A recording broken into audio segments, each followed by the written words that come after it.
Hi friends, welcome to Mi life times. இன்றைக்கி நம்ம எங்கே போகிறோன்னா, சம்மர் வெக்கேஷன் ஸ்டார்ட் ஆகிடுச்சில, தங்கச்சி வீட்டுக்கு மதுரைக்கு போகிறோங்க. நான் போகும்போது மிட் நைட் ஆகிடும்னு இங்கேயே கொஞ்சம் ஸ்வீட்ஸ் வாங்கி எடுத்துக்கிட்டேன். ஏன்னா அவள் ரொம்ப ஸ்வீட்ஸ் அதிகமாக விரும்பி சாப்பிடுவா.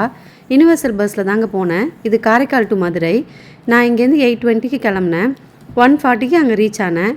என்னை அழைக்கிறதுக்கு என் தங்கச்சி ஹஸ்பண்ட், எங்கள் அத்தா வந்துட்டாங்க. என் தங்கச்சியும் மாடுகளுக்கு நடுவில் வந்துட்டாங்க. இனிமேல் நம்ம எங்கெங்கே போகிறோங்கிறது தான் இனிமேல் பார்க்க போகிறோம். இனியாவையும் தென்சியும் எங்கள் அத்தான் கூப்பிட்டுக்கிட்டாங்க. நான் என் தங்கச்சியோடு கிளம்பிட்டேன். இது தாங்க கோரிப்பாளையம் பிரிட்ஜான், இப்போ போட்டிருக்காங்கன்னு சொன்னாங்க. சூப்பராக இருந்துச்சுங்க. லைட்டிங்லாம் போட்டு இங்கே உட்காந்து சாப்பிட்லாம் போல், அந்தளவுக்கு நீட்டாக க்ளீனாக இருந்துச்சு. இன்னும் கொஞ்சம் நாள் ஆனால் எப்படி இருக்குன்னு தெரியல, பாப்போம் மெயின்டைன் பண்ணுறாங்களான்னு. தூங்கா நகரம்னு சொல்கிறது 100% கரெக்டுன்னு நினைக்கிறேங்க. இங்கே பாருங்கள், நாங்கள் போகும்போது மணி 2:20. அப்போயே இவ்வளோ டிராஃபிக்கு. இங்கே ஒரு கடை ஃபேமஸ்ன்னு சொல்லி கூட்டிகிட்டு போனால் ரோஸ் மில்க். இங்கே பார்த்தீங்களா எம்டி பாட்டில் எவ்வளோ இருக்குன்னு. அங்கே ஒரு 4 ஜூஸ் பாட்டில் பார்சல் வாங்கிக்கிட்டு, இது ரொம்ப டேஸ்ட்டாக இருக்குன்னு இவங்க தான் வந்து என் தங்கச்சி த்ரெட்ஸ் ஆஃப் நிலா, பார்த்துருப்பீங்கன்னு நினைக்கிறேன். அங்கே கூட்டிகிட்டு போயிட்டு 4 பாட்டில் பார்சல் வாங்கிட்டு அங்கேருந்து கிளம்பிட்டோங்க. நைட்டு 2 மணிக்கு நான் கூட கேட்டு சிரிச்சிட்ருக்கேன், 2 மணிக்கு ரோஸ் மில்க் வேணுமான்னு. என் பொண்ணு ரொம்ப கலக்கத்தில் இருந்ததுனால எங்கள் தங்கச்சி பொண்ணு அவளுக்காக 2 நாள் கஷ்டப்பட்டு இந்த கிஃப்ட்டு ரெடி பண்ணி வச்சுருக்கேன்னு ஓப்பன் பண்ணி காட்டினோன்னே செம்ம சர்ப்ரைஸ் ஆகிட்டாங்க. நாங்கள் வரத்துக்குள்ளே அம்மா நான் ஒரு சர்ப்ரைஸ் வச்சுருக்கேன்னு சொல்லிக்கிட்டே இருந்தா. இந்த பீன் பேக் இருக்கிறதுனால இந்த டெடி பேரும் இனியாக்காக ரெடி பண்ணி வச்சுருந்தாங்க. ஏன்னா 2 பேரும் அடிச்சுப்பாங்கள்ல, அதுக்காக 2 பேரும் ஒன்று ஒன்று வேணும்னு சொல்லிவிட்டு இதையும் ரெடி பண்ணி வச்சுருந்தா. நைட்டு நாங்கள் தூங்கவே லேட் ஆகிடுச்சு. காலையில் ஏஞ்சிச்சதே லேட்டு.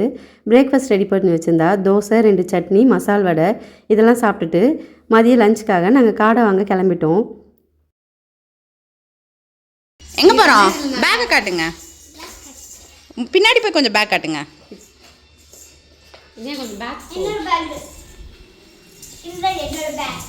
பப்பட் பேக்கா?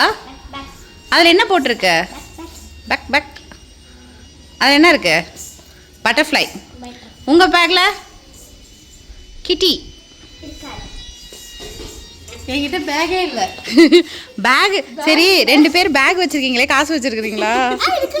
ஆட்டக்காரிங்க கிளம்பி இருக்கிறாளுங்க.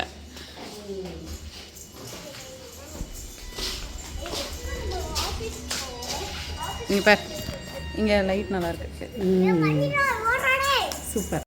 போகும்போது பாப்பாவுக்கு கண்ணில் ரொம்ப தூசி அடிச்சிச்சுங்க. அதனால் கண்ணாடி எங்கேயாவது இருக்கான்னு பார்ப்போன்னு பார்த்தோம். வழியில் ஒரு கண்ணாடி கடை இருந்துச்சு.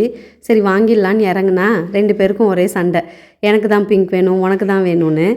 தென்சிக்கு ஒரு வழியாக செட் ஆகிடுச்சு. இனியாவுக்கு எதுவும் கிடைக்கல. அக்கா மாதிரியே வேணும்னு கேட்டுக்கிட்டே நின்னா.